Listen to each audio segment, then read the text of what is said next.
Hello, yes, advocate P S Nenmara here. അതെ, എൻ്റെ കൂടെയാണ് താമസിക്കുന്നത്. എൻ്റെ കൂടെ ആര് താമസിക്കണം ആര് താമസിക്കരുതെന്ന് തീരുമാനിക്കേണ്ടത് ഞാനാണ്. പേടിപ്പിക്കാൻ നോക്കരുത്. Shut up.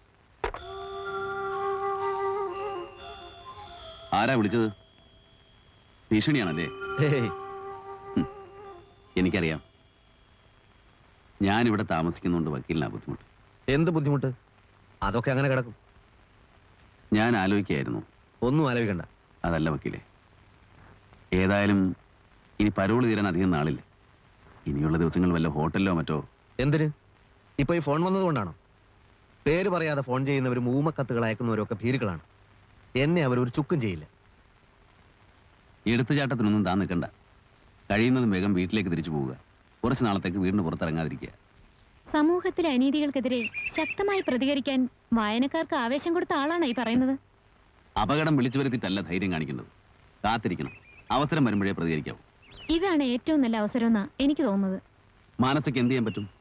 സത്യസന്ധമായ ഒരു റിപ്പോർട്ട് പ്രസിദ്ധീകരിക്കാൻ പോലും തനിക്ക് കഴിഞ്ഞോ? അവരുടെ ശത്രുവാകുകയും ചെയ്തു. 11-ാം തീയതി വരെ ഞാൻ കൂട്ടിനുണ്ടാവും. അത് കഴിഞ്ഞാൽ മാനസ ഒറ്റയ്ക്കാണ്. അത് മറക്കണ്ട. പക്ഷേ തോറ്റു കൊടുക്കാൻ മനസ്സ് വരുന്നില്ല. തോൽവിയായിട്ട് കരുതണ്ട. ഈ അനുഭവങ്ങളൊക്കെ പിന്നീട് എപ്പോഴെങ്കിലും സഹായമായെന്നിരിക്കും.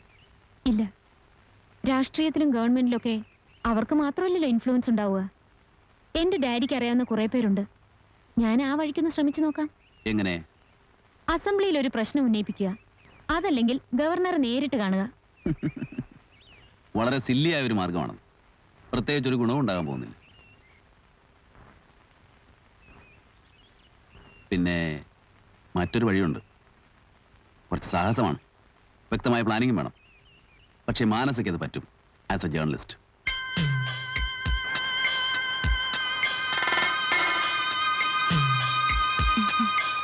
പ്രിന്റിംഗ് എല്ലാ എഡിഷനും ആയോ? എവിടെ? സിറ്റി എഡിഷന് മാറ്റർ പോലും എത്തിയിട്ടില്ല. എന്താ ഈ രാത്രിയില്? ഞാനിവിടുന്ന് വിട്ടു, അറിഞ്ഞില്ലേ? ആരോ പറഞ്ഞു. സത്യമാണല്ലേ? അതെ, നാളെ രാവിലെ നാട്ടിലേക്ക് തിരിക്കുകയാണ്. നൈറ്റ് ഡ്യൂട്ടിയിലുള്ളവരെ ഇപ്പോഴല്ലേ കാണാൻ പറ്റൂ. ഞാൻ യാത്ര പറയാൻ വന്നതാ. ഞാൻ കമ്പോസിംഗ് റൂമിൽ നിന്ന് പോയിട്ടേ. ശരി.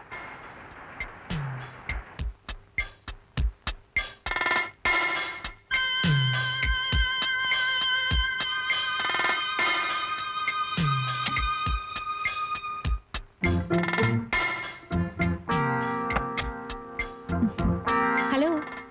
മാനസന്റെ ഈ സമയത്ത് ഇപ്പൊ വന്നാലേ നിങ്ങളൊക്കെ കാണാൻ പറ്റൂ. എഡിറ്ററായിട്ട് എന്തെങ്കിലും പ്രശ്നം ഉണ്ടായോ? ഏയ് ഒന്നുമില്ല, ജോലി ചെയ്ത് മതിയെന്ന് തോന്നി, അത്രേ ഉള്ളൂ. സിറ്റി എഡിഷന്റെ പണി കഴിഞ്ഞില്ലേ? ഇല്ല, മാറ്റർ കമ്പോസ് ചെയ്യുന്നുള്ളൂ. ആ, ജോലി നടക്കട്ടെ. സോറി. Thank you. വരട്ടെ. ശരി ശരി.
പകൽമാന്യന്മാർ എന്ന് മുതലാണോ തന്റെ ശത്രുക്കളായത്? നമ്പ്യാരെ ഞാൻ പറയുന്നൊന്ന് കേൾക്കണം. വേണ്ട, നേരം പുലർന്നപ്പോ മുതൽ ഞാൻ കേട്ടോണ്ടിരിക്കുക. ഫോൺ കാളുകൾ, അന്വേഷണങ്ങൾ, നാട്ടുകാർക്ക് ചൂടുള്ള ഒരു വാർത്ത കിട്ടിയല്ലോ. എന്ത് തെറ്റാണോ തന്നോട് ഞാൻ ചെയ്തിട്ടുള്ളത്? നമ്പ്യാരെ കാര്യം അറിയാതെ ബഹളം വെക്കരുത്. ഞങ്ങൾ ആരും അറിയാതെയാ വാർത്ത വന്നത്. ഭാര്യയോട് ചോദിച്ചു നോക്കൂ. നിങ്ങളറിയാതെ നിങ്ങളുടെ പത്രത്തിൽ എങ്ങനെയോ വാർത്ത വരുന്നത്? അതെ സർ, ഇത് കണ്ടില്ലേ? ലാസ്റ്റ് എഡിഷനിൽ മാത്രമാണ് ന്യൂസ് വന്നിരിക്കുന്നത്. പരസ്യത്തിന്റെ മാറ്റം പേസ്റ്റഡ് പേരിൽ നിന്ന് മാറ്റി നമ്മുടെ ഫോട്ടോ കമ്പോസിംഗിൽ കമ്പോസ് ചെയ്ത് ഒട്ടിച്ചു വിട്ടിരിക്കുകയാണ്. പ്രൂഫ് റീഡിംഗ് പോലും കഴിഞ്ഞിട്ടാ ഇത് നടന്നിരിക്കുന്നത്. അസംബ്ലി കൂടുന്ന സമയമാ. പ്രതിപക്ഷത്തുള്ള ഏതെങ്കിലും ഒരുത്തം കുത്തിപ്പൊക്കിയ ആരൊക്കെ കുടുങ്ങുമെന്ന് ആർക്കറിയാം? ആർക്കാണോ ഇതിന്റെ ഉത്തരവാദിത്വം? തനിക്കോ അതോ പ്രസിലെ തൊഴിലാളിയേക്കോ? എല്ലാവരെയും വിളിച്ച് ഞാൻ ചോദിച്ചു സർ, ആരും ഇത് അറിഞ്ഞിട്ടില്ല. ലാസ്റ്റ് എഡിഷൻ പ്രിന്റ് ചെയ്യുന്ന സമയത്താണ് ആ പെണ്ണോടെ വന്നത്. അതെനിക്ക് കറണ്ടും പോയി. ഏത് പെണ്ണ്? നമ്മളന്ന് പിരിച്ചു വിട്ടില്ലേ, അവള് തന്നെ, മാനസ.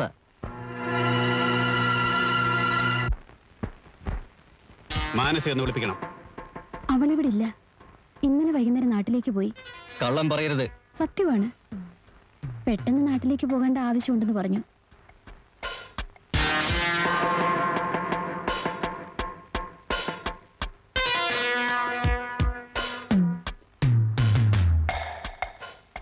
ദയവ് ചെയ്ത് പുറത്തു പോകണം. ഇത് പെൺകുട്ടികൾ താമസിക്കുന്ന ഹോസ്റ്റലാണ്. ഇവിടെ പ്രശ്നം ഉണ്ടാക്കരുത്. അവളിവിടെ ഇല്ല, സത്യമായിട്ടും ഇല്ല. ഓ, മാനസ. എന്നെ ഇന്റർവ്യൂ ചെയ്യാമെന്ന ആ കുട്ടി. She's A real nuisance mister Jaleel. ഇടവും വലവും എന്നെ വിട്ടിരുന്നില്ല. ഇന്റർവ്യൂ, ഫ്യൂച്ചർ എന്നൊക്കെ പറഞ്ഞ് എത്ര ദിവസം ഇവിടെ കയറി ഇറങ്ങിയെന്നറിയോ? അവസാനം മുഖത്ത് നോക്കി പറയേണ്ടി വന്നു ഇറങ്ങിപ്പോവാൻ. അല്ല, അവക്കിപ്പോ എന്ത് പറ്റി? അവൾ ഇവിടെ ഉണ്ടോന്നാ ഞങ്ങൾക്ക് അറിയേണ്ടത്. മനസ്സിലായില്ല. ഞങ്ങൾ അവളുടെ ഹോസ്റ്റലിൽ പോയിരുന്നു. ഇന്നലെ രാത്രി അവൾ അവിടെ ചെന്നിട്ടില്ലെന്നറിഞ്ഞു. അത് ശരി. ഞങ്ങൾ രണ്ട് അവിവാഹിതര് മാത്രമാണ് ഇവിടെ താമസം. വക്കീലിനാണെങ്കിൽ കേസും കക്ഷികളും ഒന്നല്ലാതെ വേറെ ഒരു വിചാരവും ഇല്ല. പിന്നെ ഞാൻ ആ അവാർഡ് ദാന ചടങ്ങ് കഴിഞ്ഞാൽ നമ്മൾ നമ്മുടെ പഴയ സ്ഥലത്തേക്ക് തിരിച്ചു പോകാനിരിക്കുക. മാത്രമല്ല, ഈ കാര്യത്തിൽ ഞാൻ വളരെ ഡീസന്റ്. എന്താ പ്രശ്നം? പ്രശ്നം ഞങ്ങൾ അവളോട് നേരിട്ട് പറഞ്ഞോളാം. ഓ, ശരി ശരി. അവൾ ഇവിടെ വരാൻ സാധ്യതയില്ല. വരികയാണെങ്കിൽ ഞാൻ അറിയിക്കാം. മറ്റേ ആ ഷോറൂമിന്റെ നമ്പർ വിളിച്ചാൽ മതിയല്ലോ. ആ, പിന്നെ രാവിലെ പത്രത്തിലൊരു ന്യൂസ് വായിച്ചു. എന്നോ നടന്ന ഒരു സംഭവം ഇത്രയും നാൾ കഴിഞ്ഞ് കുത്തിപ്പോക്കാൻ ആ പത്രക്കാർക്ക് നിങ്ങളോട് വല്ല വിരോധമുണ്ടോ? I'm sorry. സിറ്റി മുഴുവൻ ഇതിന്നൊരു വാർത്തയായതുകൊണ്ട് ഒരുപാട് പേര് ചോദിച്ച് ബുദ്ധിമുട്ടിച്ച് കാണുമല്ലേ? പോയിക്കോളൂ, നമുക്ക് പിന്നീട് സംസാരിക്കാം.